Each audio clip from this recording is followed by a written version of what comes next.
Thanks, Brady. Hello, everybody. Very warm welcome. I apologise for delivering a talk sitting down. I really hate delivering talks sitting down, but it sort of cramps my energy, and I don't feel I can connect with you quite so well. But yeah, I've really damaged my back, so I can't stand up, so I'm sitting down. So sorry, I'll be sitting down.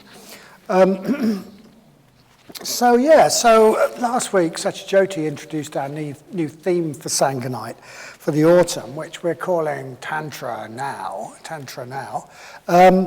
Tantric Buddhism, or Vajrayana Buddhism, the way of the Vajra, the way of the diamond thunderbolt. This is a diamond, well, no, it's not. This stands for a diamond thunderbolt.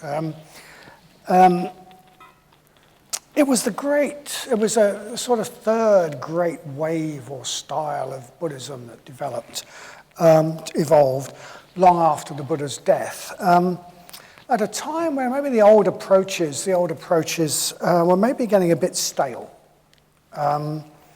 reached a bit of a dead end. So you heard from Satyajyoti, I think, last week. I wasn't here, but I think she spoke about how any spiritual tradition has a problem in that it tends to lose its edge, tends to lose its energy over time. The dangerous, wild visionaries get replaced by grey scholars in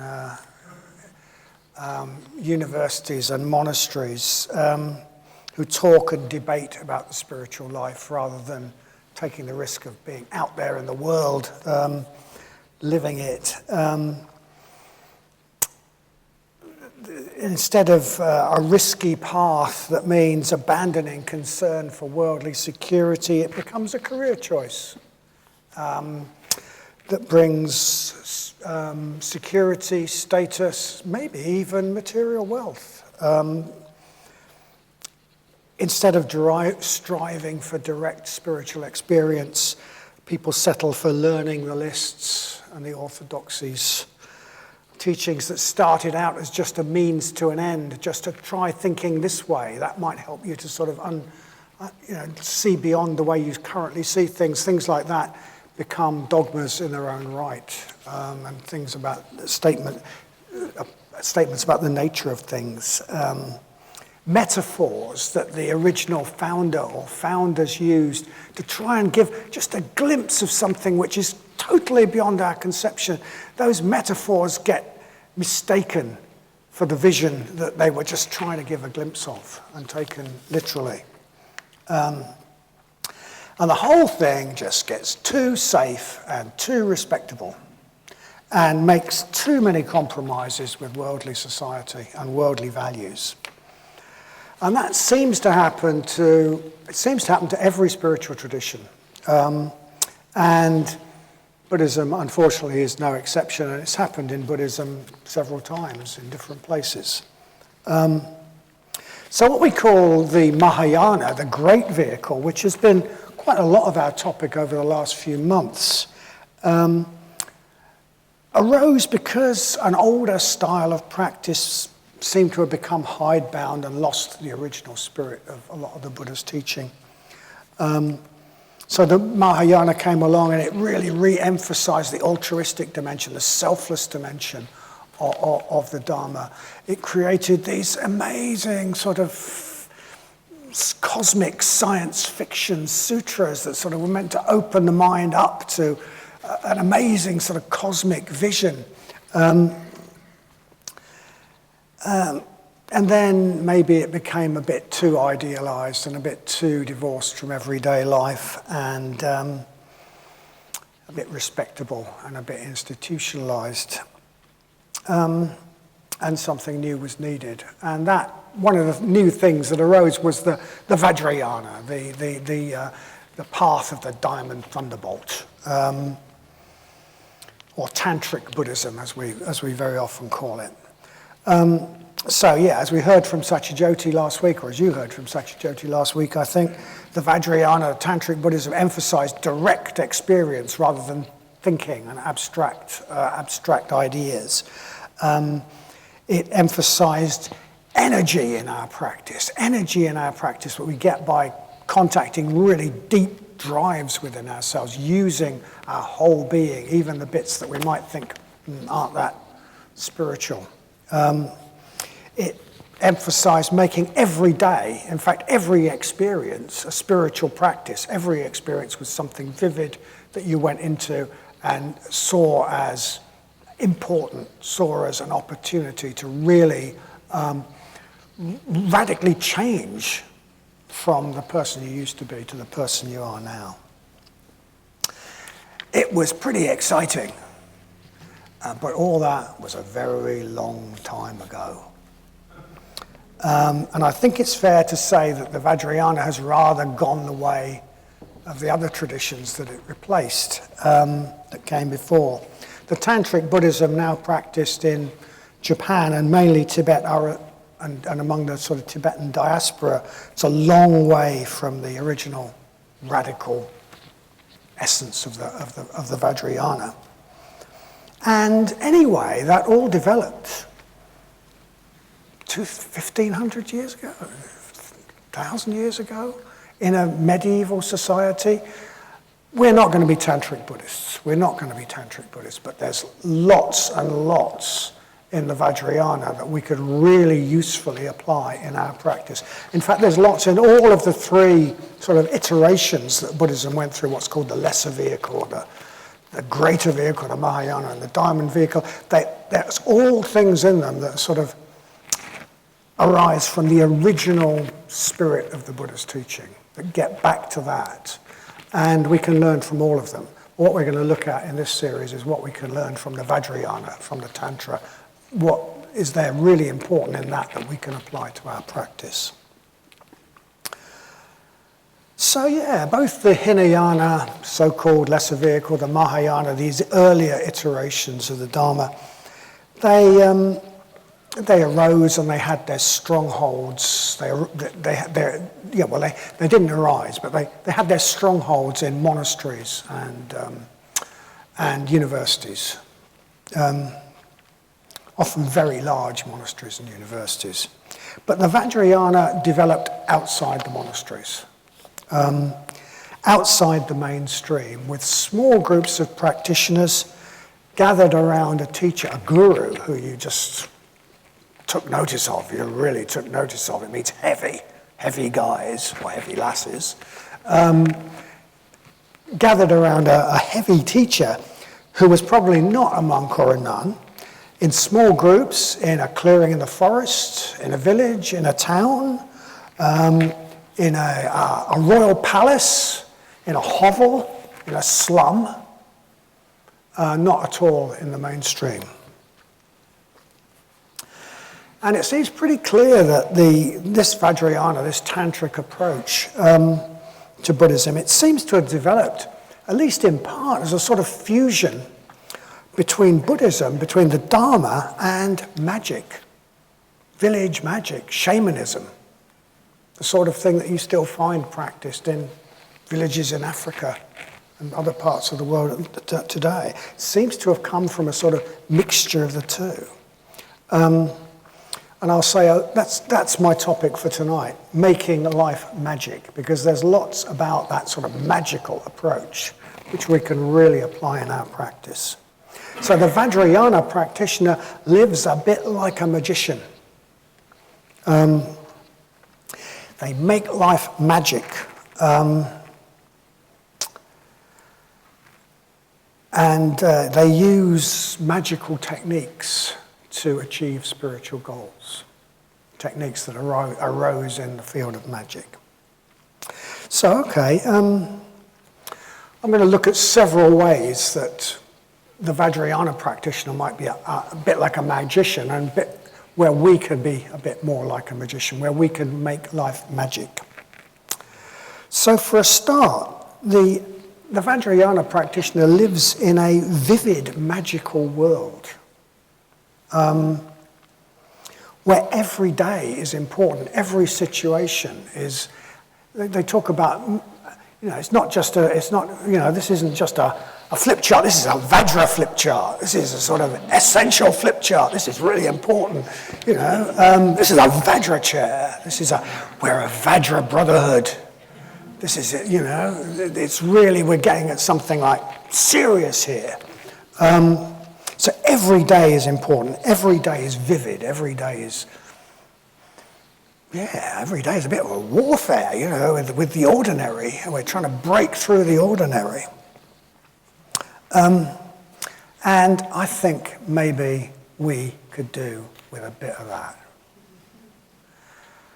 Actually, somebody told me, just completely by coincidence, and coincidence is an example of this sort of magic, isn't it? But somebody told me completely by coincidence, just before this meeting, they were saying about traveling with their daughters in a car, and the daughters were just on their phones. And this person said, "Oh, look at those sunbeams, today's going to be a magical day." And they said, "What sunbeams?" They said, "Well, those sunbeams." Well, I suppose so. And I think I'm right in saying that the person who told me this story said, "Well, you have a choice. You can either live a magical day or not." Well, which do you want to do? Live a magical day or in that universe of sort of boring human-created stuff. We call it prapancha, prapancha, mental proliferation, and that's what you get through your phone is mental proliferation, rather than, what a magical world. I remember there was a time, I don't know if anyone else remembers this, there was this most astonishing phenomenon over South Yorkshire, where the whole sky was covered in rainbow-coloured clouds. Does anyone remember that?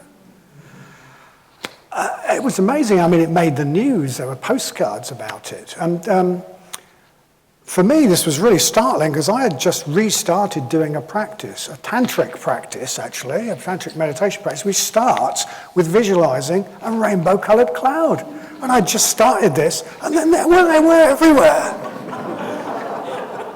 And I'm thinking, God, the world really is a magic show. I mean, at one level, I think it's slightly psychotic to think that my practice is linked to the weather in South Yorkshire. But that was quite a coincidence here. Anyway, so I sort of was going around going, wow, look at this, wow, look at that.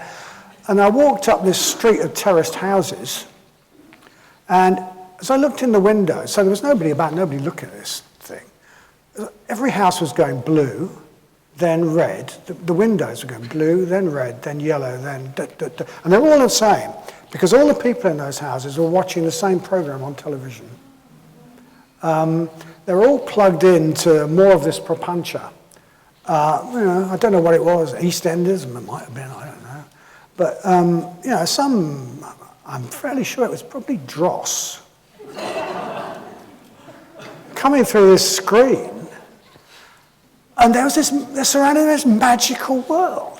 And it's like everybody's just being indoctrinated. I thought at that point that a really good guerrilla movement, and don't try this at home, but in those days, television used to come only from big masts somewhere. And I thought, well, actually, if we blew up all the TV masts, everybody would go, oh, I can't look at my TV anymore. Maybe I'll go outside.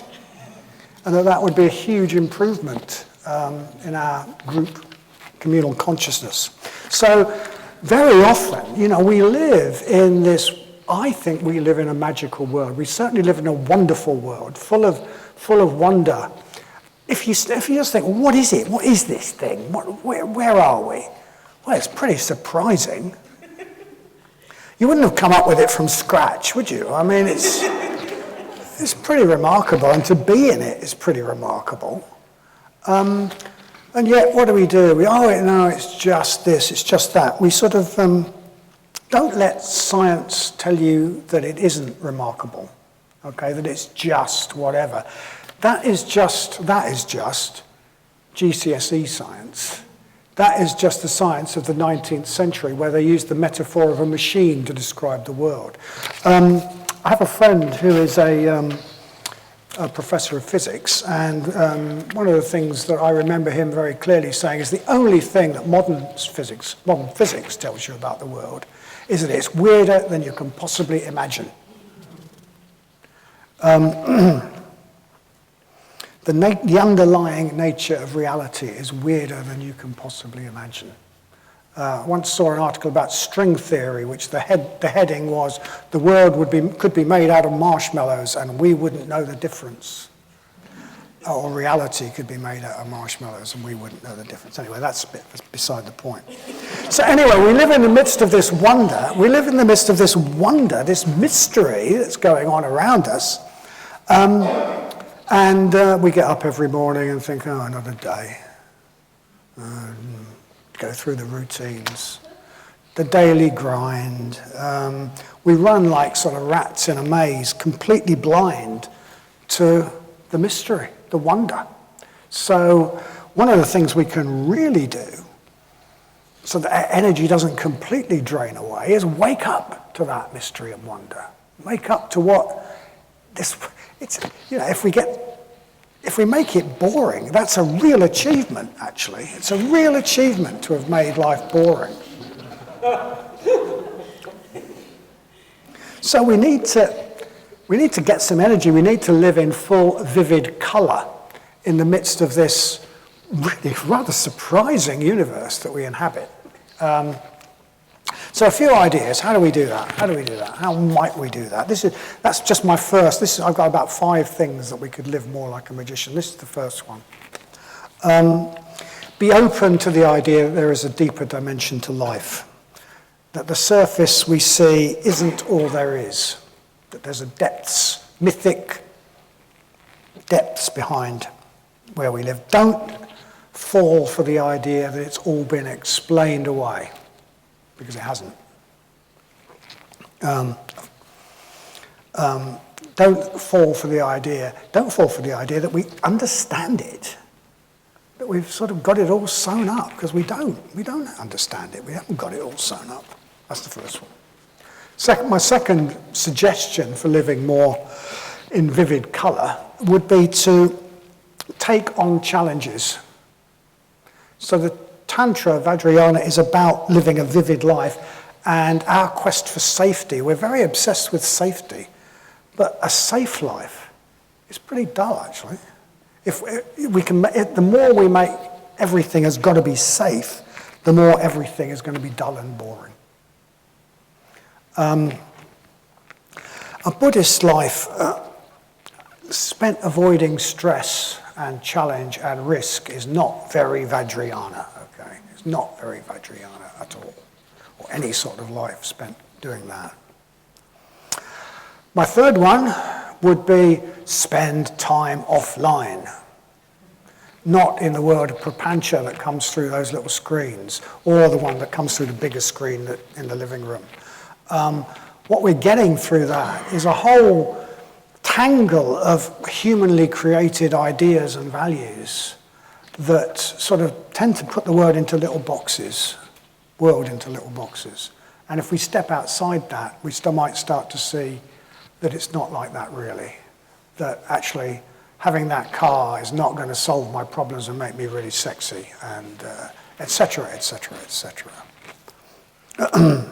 Or that having the latest gadget is important, or whatever. Anyway, more in touch with nature, more in touch with our own depths.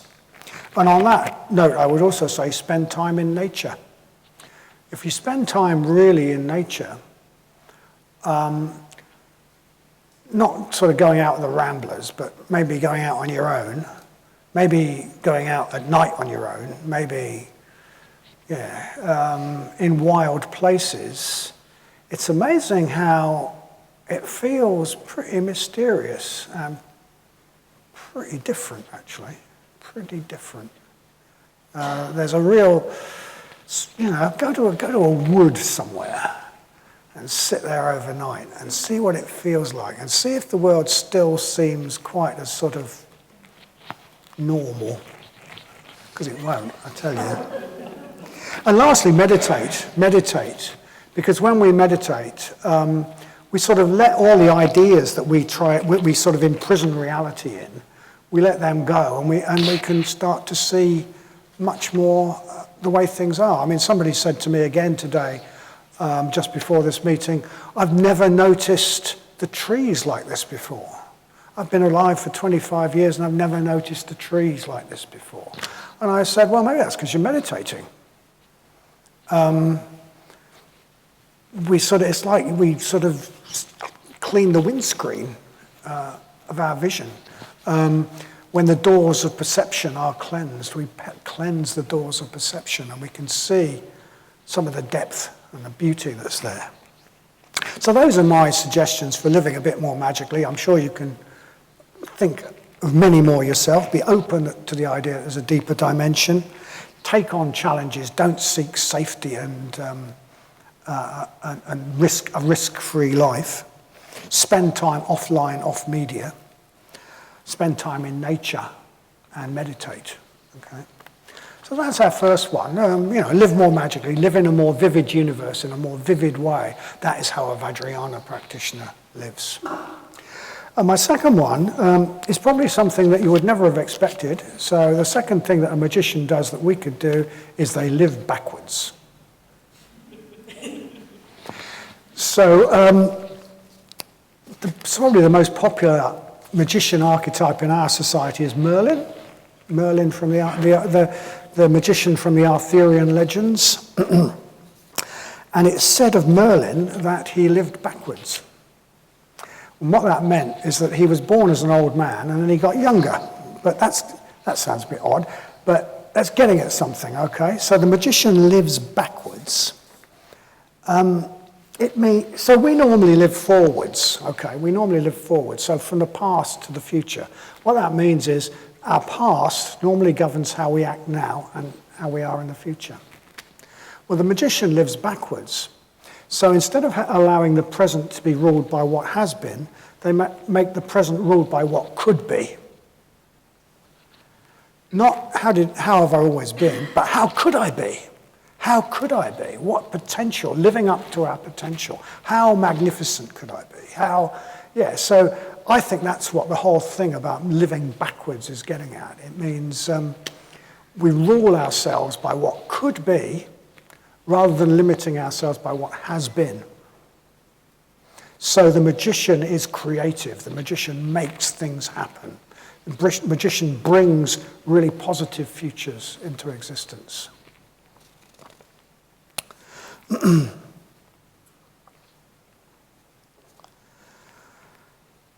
So we could bring a bit of this Vajrayana magic into our practice by just thinking, well, how magnificent could I be? Well, there's that meeting at work. Well, let's do it. Let's be that way. Not how I was last week at that meeting, but how I could be. And everybody would go, wow, what's going on here? So living backwards. We could try living backwards a bit more than we do. So the third thing that I'm going to suggest that magicians do, that we could do, is to cast spells.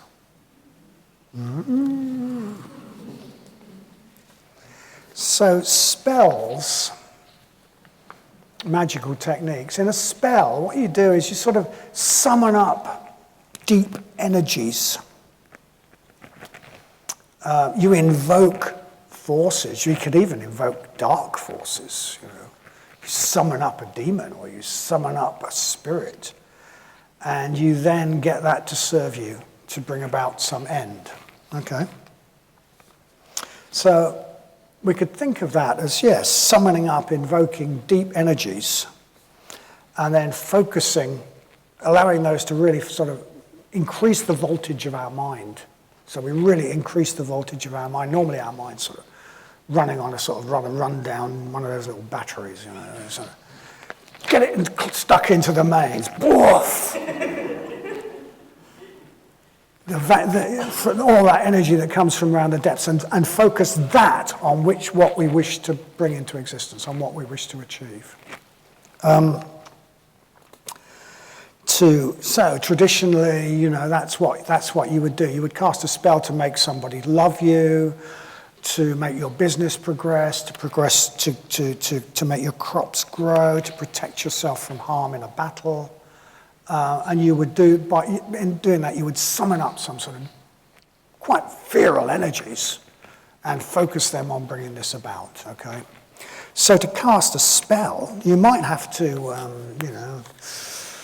boil up some tincture from the fingernails of a murderer who's just been cut down from the gallows, or use bone ground from the skull of somebody you've dug up at a cemetery on midnight on a dark of the moon. I'm making this up. But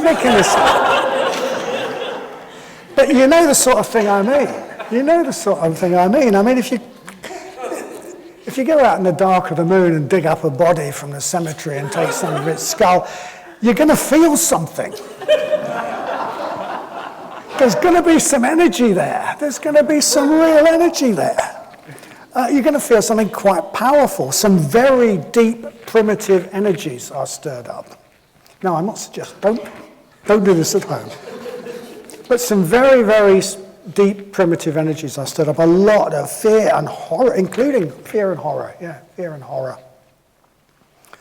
And then in the spell, these very heightened emotions, this heightened voltage is focused and concentrated. The voltage of the mind is increased, and that increased voltage is focused on make this happen, make this happen. So yeah, all that sort of imagery. If you were here a little while ago on Padmasambhava Day, so much imagery in the Tantra of skulls and bones and blood. He's holding a skull cup which looks full of something that looks remarkably like blood. He's got severed heads. You know, all of this it's in the same mode as going, and he's the sort of archetypal tantric guru, the archetypal magician. It's very much in the same mold as going out and digging up that dead body. It's like serious energies arise.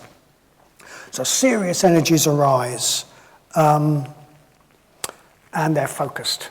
And they're focused on bringing something about. That's the sort of essence of what a magical spell is about. Now, magic's got a bad name. And it's probably got a bad name because it's probably used, or most people think of using it where it ain't going to work. Okay, so if I go out and dig up a body and then make some needles from the shin bones and then stick those into a doll of Donald Trump, it is probably not going to do anything to him. It might, but it's probably not going to do it. I don't have, it's not going to work. If I try and change the outer world, so, if we all go away, I mean, it could be Corbyn, I don't mind. I'm not going to be political here, you can do it with Boris or Corbyn. Sticking pins in a doll of them is probably not going to make much difference. It might. I spent a very short time in West Africa because I used to work for an NGO that worked in West Africa, and there they would have no doubt that this works. I tell you, juju is powerful stuff, but we don't think that. So that might not work.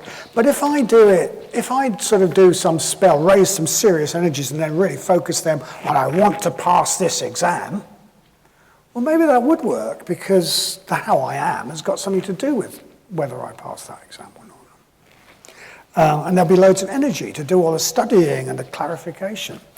So there's a sort of intermediate ground there where that might work. But there's a third area where it's definitely going to work. And that is if I'm trying to do something in my inner world. That's where I've got real control. If I summon up loads of really, really strong energy and focus it on, I want to achieve this in my inner world. I want to break through that pattern that's just, I'm sick of it. I want to break out of this situation which is tying me down. Well, why wouldn't that work? Why wouldn't that work? That's a really good way of doing it. And that's what the Vajrayana is doing. It's taking these magical techniques of summoning energy and focusing them on some usually worldly goal. And instead of focusing them on a worldly goal, focusing them on a spiritual goal. Breaking out of something that limits us, for example. Changing a habit, breaking a pattern, so on. Breaking through into freedom. And I'll give you a sort of little example of that, actually, from my own life. For ages, I used to smoke. I mean, I used to say I probably got some sort of, I could be on the British giving up smoking team because I'd done it. I'd had loads of practice. I'd done it loads and loads of times.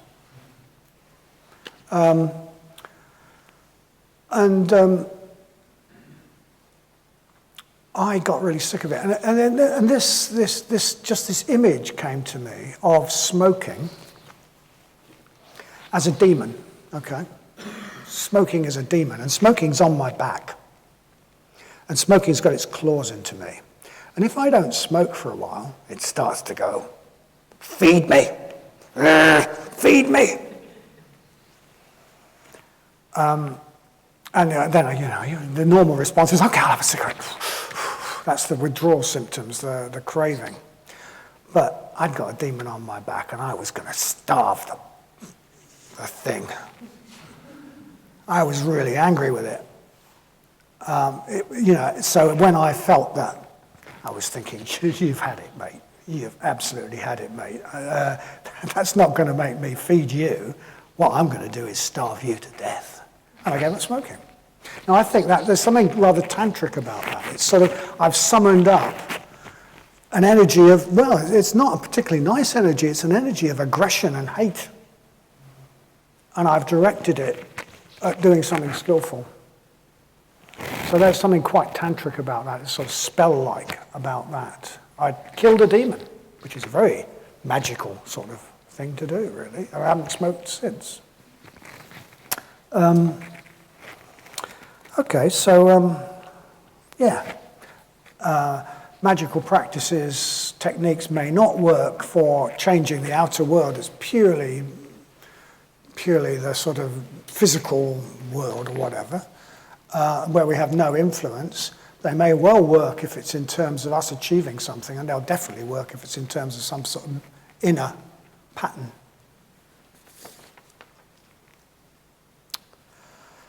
So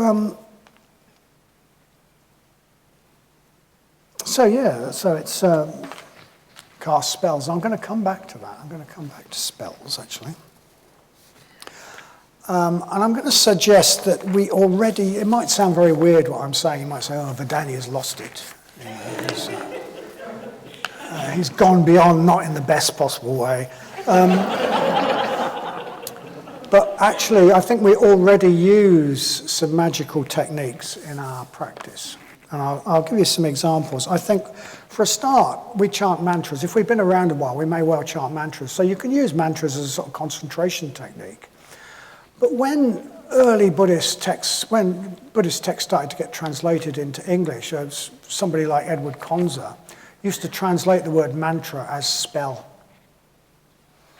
And I meant to get the book, but at some point in his book on the Heart Sutra, he talks about the mantra, the great dharani, we call it. He translated it as the great spell. This is the great spell, the pranya paramita.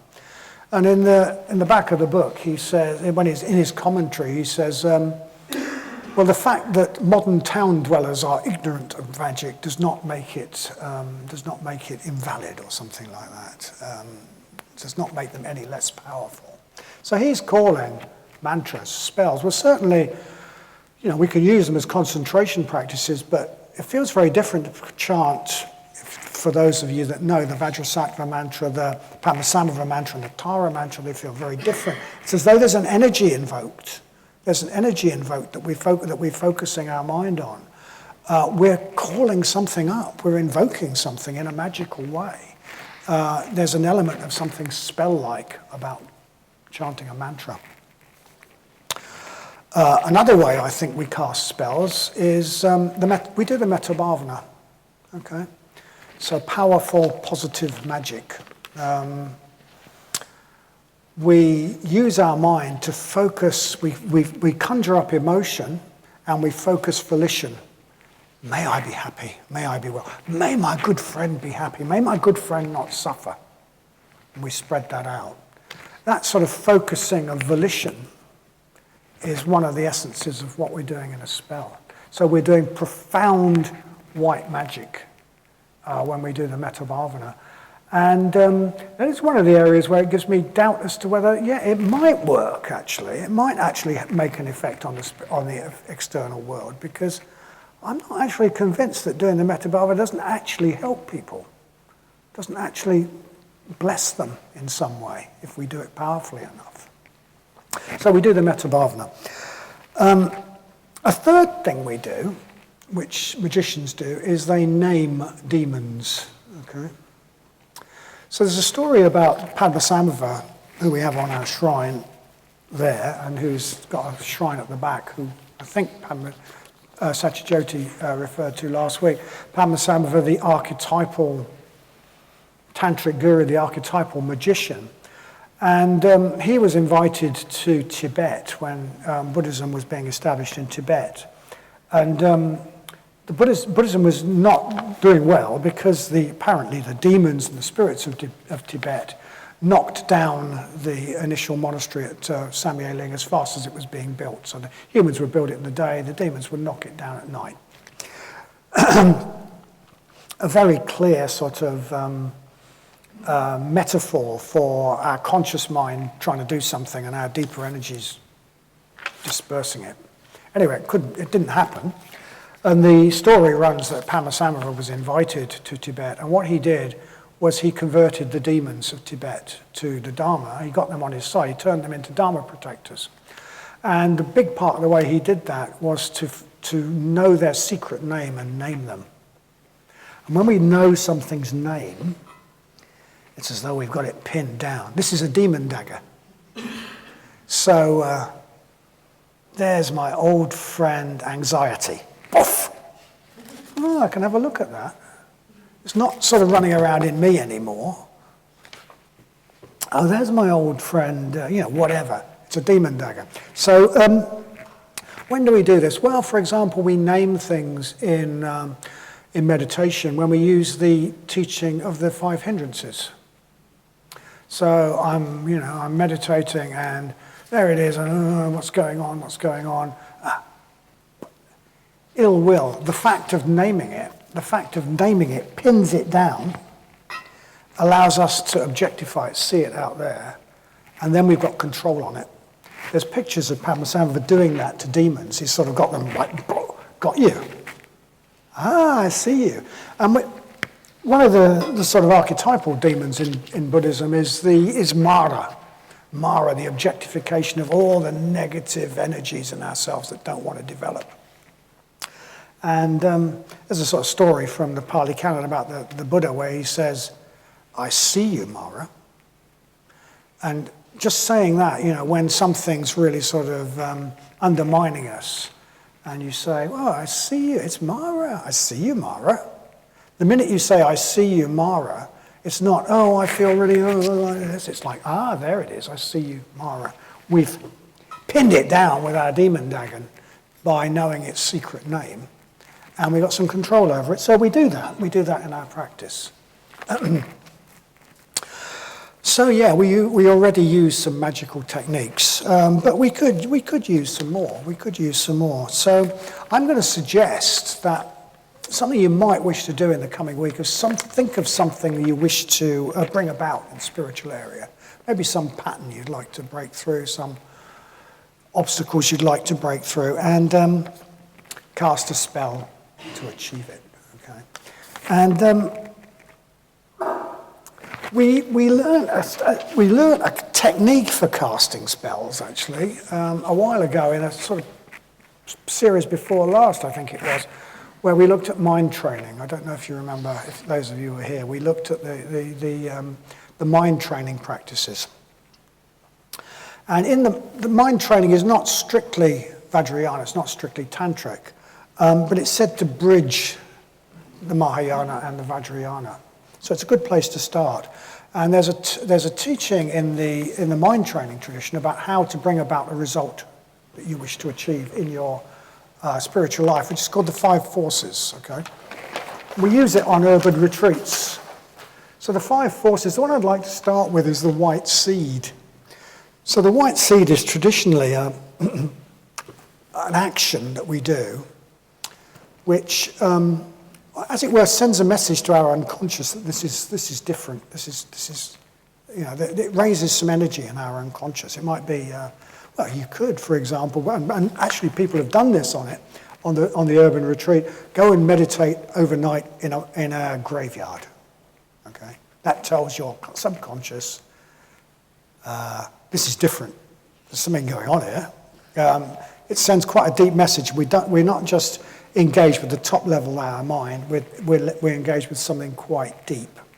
So traditionally, it's because this is for bringing about positive things, it's a very positive action that we do. So the white seed gets the energies going. And then motivation, we focus those on, I really wish to achieve this. I mean, in my case, that's smoking. I really want to stop smoking, right? Familiarization, we keep that in mind. We find ways of reminding ourselves during the day, that's what I want to do. It's not just once a day. It's like, keep that in mind. Destruction, you identify the things that are going to get in the way, and you really get rid of them. In my case, with the smoking, that craving gets in the way, doesn't it? You know, so, oh yeah, I've got to have a cigarette. No, I'm going to destroy that demon. But it could be, I want to get out of bed, and you know, it's laziness in the morning. Okay, no, I'm going to stop that.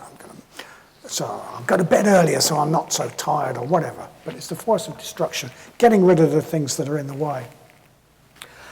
And the last one is aspirational prayer, which might sound very weird. We were very, very dubious about introducing this when we first did urban retreats. And then everybody said, that was the best bit. That was the most powerful bit. And what we do there is basically we have a mantra, which is our sort of theme for the week, for the urban retreat. And people focus their intention in the morning for what they wish to do in the day that's different. And they chant a mantra to sort of get some energy behind it. And in a way, what we're doing here is we're invoking some forces higher than our own everyday mind. I mean, we can think of them as forces in our mind if we like, or we can think of them as forces outside, but it's something a bit higher than our own just everyday mind. Because there's something about our everyday mind that, in a way, it doesn't want to change, because it's the mind that created the way we are at the moment. So in a way, we've got to invoke something a bit higher. So this this is an example, I think, of a spell. How to cast a spell. Really generating some energy with the white seed. Really focusing on that, on what we wish to achieve. Getting rid of the things that we don't want, that are going to get in the way. And invoking something higher than ourselves, if you like, higher than our present consciousness anyway, as a sort of way to do that. So you could try that. You could try that this week. You could think, well, what would I like to bring about? What would I like to change? And another opportunity for doing this is that after the break we're going to do the metta bhavana, so you can get a bit of practice at conjuring up emotion and focusing it. So yeah, just maybe take a bit of time soon in the week to reflect, well, what